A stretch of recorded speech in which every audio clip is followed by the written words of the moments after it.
আলহামদুলিল্লাহি রব্বিল আলামিন।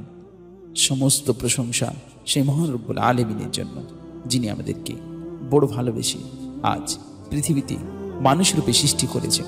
শুধু তাই নয়, আমাদেরকে জ্ঞান বুদ্ধি এবং বিবেক বিবেচনা দিয়ে আজ পৃথিবীর মধ্যে পাঠিয়েছেন। আজ আপনাদের সামনে আমি যে বিষয়টি নিয়ে আলোচনা করতে চাই সেটি হলো ঈমান। ঈমান ব্যতীত একটি মুসলিম কোনোদিনও মুসলিম হতে পারে না। ঈমান ব্যতীত কোনো আমলই তার গ্রহণযোগ্য হতে পারে না। ঈমান ব্যতীত সে কোনোদিনই জান্নাতের অধিকারী হতে পারে না। ঈমান হচ্ছে মুমিনের একটি মূল্যবান সম্পদ, যা মূল্যায়ন করতে হয় আখলাক ও সুন্দর চরিত্রের মাধ্যমে।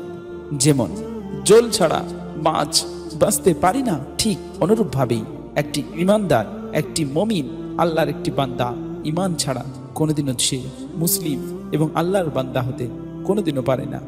ঈমান হচ্ছে একটি মুসলিমের অমূল্য রত্ন, যা পৃথিবীর মধ্যে ধন সম্পদ দিয়ে কোনোদিনও কেনা সম্ভব নয়। আর একটি মানবকুলের জন্য প্রথম তার ঈমান ছাড়া সে কোনোদিনও মুসলিমের মধ্যে অন্তর্ভুক্ত হতে পারে না। আজ বন্ধুরা, আজ আপনাদের সামনে আমি ঈমান নিয়ে কিছু কথা বলবো। আজ আমার কথাগুলি মন দিয়ে শুনবে, যা আপনাদের সারা জীবনের মধ্যে কার্যক্রম হয়ে দাঁড়াবে, যা আপনাকে পৃথিবীর মধ্যে একটি সুন্দর মুসলিম হিসেবে গড়ে তুলবে। হযরত আবু হুরায়রা রাদিয়াল্লাহু তাআলা আনহু থেকে বর্ণিত, হুজুর সাল্লাল্লাহু আলাইহি সাল্লাম সাহাবাদের লক্ষ্য করে ইরশাদ করেন, তোমাদের মধ্যে এমন ব্যক্তি আছে কি যে এই সমস্ত কথার প্রতি আমল করবে, অথবা আমলকারী ব্যক্তিদের কাছে উক্ত কথাগুলি পৌঁছে দেবে?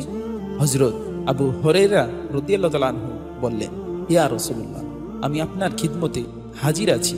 অতঃপর হুজুর সাল্লাল্লাহু আলাইহি সাল্লাম আমার হাতটি ধরে নিম্নলিখিত 5টি বিষয় গুনে গুনে ইরশাদ করলেন। 1. হারাম কাজ থেকে দূরে থাকলে তুমি সর্বোত্তম ইবাদতকারী বান্দাদের মধ্যে গণ্য হবে। 2. আল্লাহ তাআলা তোমার ভাগ্যে যতটাই লিখে রেখেছেন তার উপর রাজি থাকলে তুমি বেনিয়াজ স্বয়ংসম্পূর্ণ বান্দাদের মধ্যে গণ্য হয়ে যাবে। 3. আপন প্রতিবেশীর সাথে সৎ ব্যবহার করলে তুমি প্রকৃত মুমিন হয়ে যাবে। 4. যে কথা নিজের জন্য পছন্দ করো সেটি অপরের জন্য পছন্দ করলে প্রকৃত মুসলমান হয়ে যাবে। 5. খিলখিল করে বেশি হেসো না, কারণ এতে দিল মুর্দা হয়ে যায়।